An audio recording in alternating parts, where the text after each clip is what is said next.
right, well, welcome back for another Grimm's Complete Fairy Tales. Yeah, you see that up there? All right, as you know, we like to set the mood before we get into the fairy tales there, so let's do that there.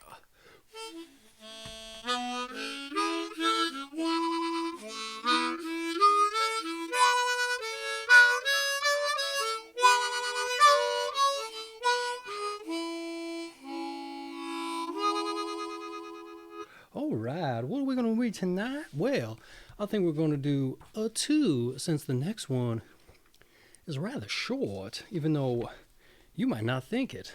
A sleeping or beauty. All right.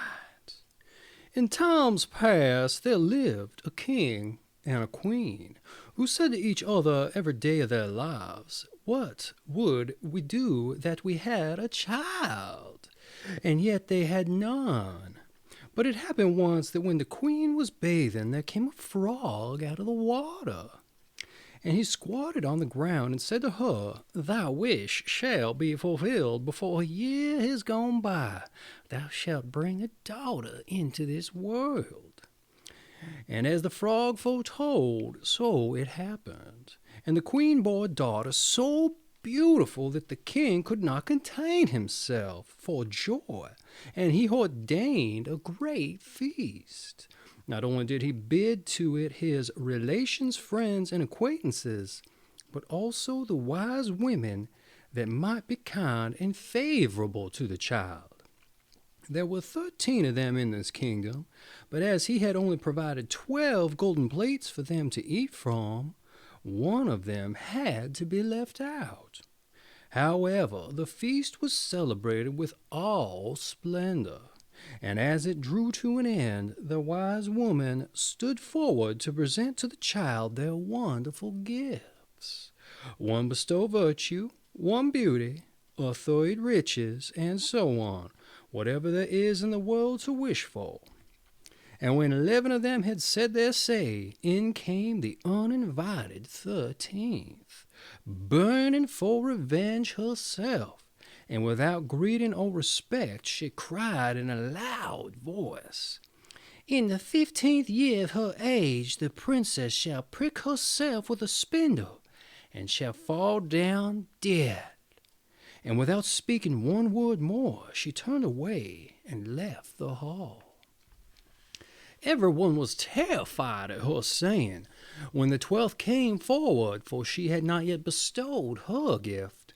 And though she could not do away with the evil prophecy, yet she could soften it. So she said, "The princess shall not die, but fall into a deep sleep for 100 years." Now the king, being desirous of saving his child, even from this misfortune, gave commandment that all spindles in his kingdom should be burnt up. The maiden grew up, adorned with all the gifts of the wise women, and she was so lovely, modest, sweet, and kind and clever, that no one who saw her could help from loving her. It happened one day, she being already 15 years old, that the king and queen rode abroad, and the maiden was left behind alone in the castle.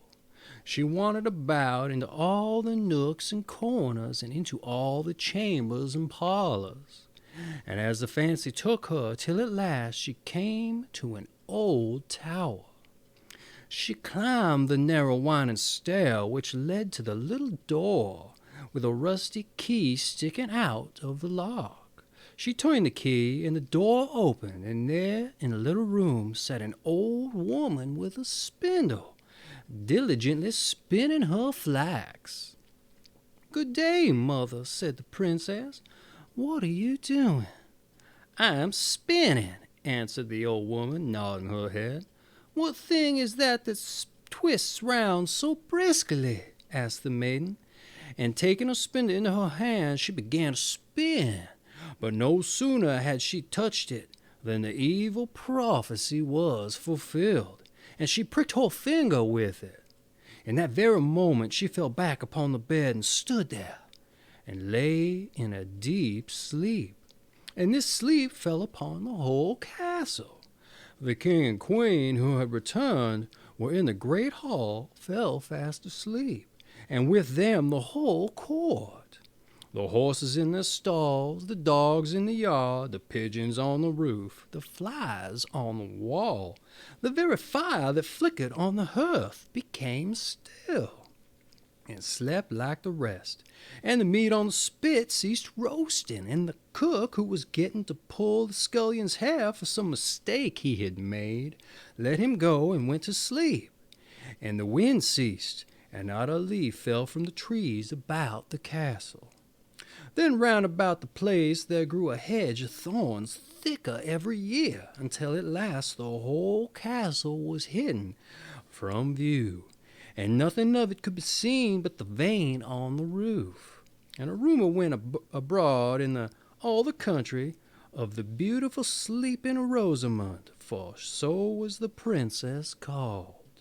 And from time to time many kings' sons came and tried to force their way through the hedge, but it was impossible for them to do so, for the thorns held fast together like strong hands, and the young men were caught by them, and not being able to get free, they died a lamentable death. Many a long year afterward, there came a king's son into that country, and heard of an old man tell how there should be a castle standing behind the hedge of thorns, and that there a beautiful enchanted princess named Rosamond had slept for 100 years, and with her the king and queen and the whole court. The old man had been told by his grandfather that many kings' sons had sought to pass the thorn hedge, but had been caught and pierced by the thorns, and had died a miserable death. Then said the young man, "Nevertheless, I do not fear to try. I shall win through and see the lovely Rosamond." The good old man tried to dissuade him, but he would not listen to his words. For now the 100 years were at an end, and the day had come when Rosamond should awaken. When the prince drew near the hedge of thorns, it was changed into a hedge of beautiful large flowers, which parted and bent aside to let him pass, and then closed behind him a thick hedge. When he reached the castle's yard, he saw the horses and brindled hunted dogs lying asleep, and on the roof the pigeons were sitting with their heads under their wings. And when he came indoor, the flowers on the wall were asleep. The cook in the kitchen had his hand uplifted to strike the scullion, and the kitchen maid had the black fowl on her lap ready to pluck. Then he mounted high and saw in the hall the whole court lying asleep, and above them on the thrones slept the king and the queen. And still he went farther, and all was so quiet that he could hear his own breathing. And at last he came to the tower, and went up the winding stair, and opened the door of the little room where Rosamond lay. And when he saw her looking so lovely in her sleep, he could not turn his eyes away. And presently he stooped and kissed her, and she awakened, and opened her eyes, and looked very kindly on him. And she rose, and they went forth together. The king and the queen and the whole court waked up, and gazed on each other with great eyes of wonderment. And the horses in the yard got up and shook themselves, and the hounds sprang up and wagged their tails. The pigeons on the roof drew their heads from under their wings, looked around and flew into the fields. The flies on the wall crept on a little farther. The kitchen fire leapt and blazed, and the cook, the meat, and the joint and the spit began to roast. The cook gave the scullion such a box on the ear that he roared out, and the maid went on plucking the fowl. Then the wedding of the prince and Rosamond was held with all splendor, and they lived very happily together until the end of their lives. All right, a little different, but a little bit the same as the one we all know. But let's move on to the next Grimm's Complete Fairy Tale of the old Rinkrank. Oh, I haven't heard this one myself. I hope you haven't either. There was once upon a time a king who had a daughter. And he caused a glass mountain to be made, and said that whosoever could cross to the other side of it without falling should have his daughter to wife. Then there was one who loved the king's daughter, and he asked the king if he might have her. Yes, said the king, if you can cross the mountain without falling, you shall have her. And the princess said she would go over it with him, and would hold him if he were about to fall. So they set out together to go over it, and when they were halfway up, the princess slipped and fell, and the glass mountain opened and shut her up inside it, and her betrothed could not see where she had gone, for the mountain immediately closed up. And then he wept and lamented much, and the king was miserable too, and he had the mountain broke open where she had been lost, and thought he would be able to get her out again, but they could not find the place into which she had fallen. Meantime the king's daughter had fallen quite deep into the earth, into a great cave. An old fellow with a very long gray beard came to meet her, and told her that if she would be his servant, and do everything he bade her, she might live, and if not, he would kill her. So she did all he bade her. In the morning he took his light out of his pocket and set it up against the mountain and climbed to the top by its help, and then he drew up the ladder after him. The princess had to cook his dinner, make his bed, and do all his work. And when he came home again, he always brought with him a heap of gold and silver. And when she had lived with him for many years and had grown quite old, he called her mother Manscrot, and she had to call him old Rinkrank. Then once when he was out and she made his bed and washed his dishes, she shut the doors and the windows all fast. And there was one little window through which the light shone in, and this she left open.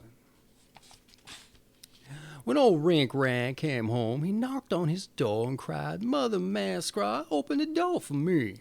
"No," she said, "Old Rinkrank, I won't open the door for you." And then he said, "Here I stand, poor Rinkrank, on my 17 long shanks, on my weary, worn-out foot. Wash my dishes, Mother Manscrot."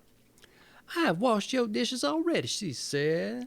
And then again he said, "Here I stand, poor Rinkrank, on my 17 long shanks, on my weary, worn-out foot. Make my bed, Mother Manscrot." "I have made your bed already," she said. And then again he said, "Here I stand, poor Rinkrank, on my 17 long shanks, on my weary, worn-out foot. Open the door, Mother Manscrot." Then he ran all around his house and saw the little windows open and thought, "I'll look in and see what she can be about, and why she will not open the door for me." He tried to peep in, but could not get his head through because of his long beard. So he first put his beard through the open window, but just as he got it through, Mother Manscrot came by and pulled the window down with a cord which she had tied to it, and his beard was shut fast in. Then he began to cry most piteously, for it hurt him very much, and to entreat her to release him. But she said not until he gave her the ladder with which he ascended the mountain. Then, whether he could or not, he had to tell her where the ladder was.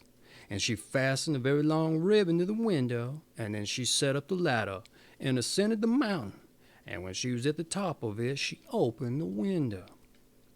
She went to her father and told him all about what happened to her, and the king rejoiced greatly, and her betrothed was still there. And they went up and dug up the mountain and found old Rinkrank inside with all his gold and silver. And then the king had old Rinkrank put to death and took all his gold and silver. The princess married her betrothed, and they lived right happily in great luxury and joy. Well, old Rinkrank and Sleeping Beauty, I say, that has been Grimm's Complete of Fairy Tales today.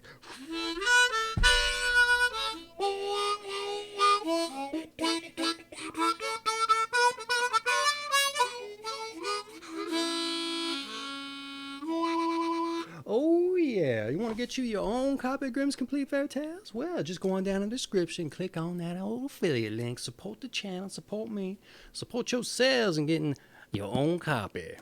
All right, maybe you can even do a little southern voice for yourself. I don't know, but you can't buy that with no affiliate link. You got to practice. That's right. All right.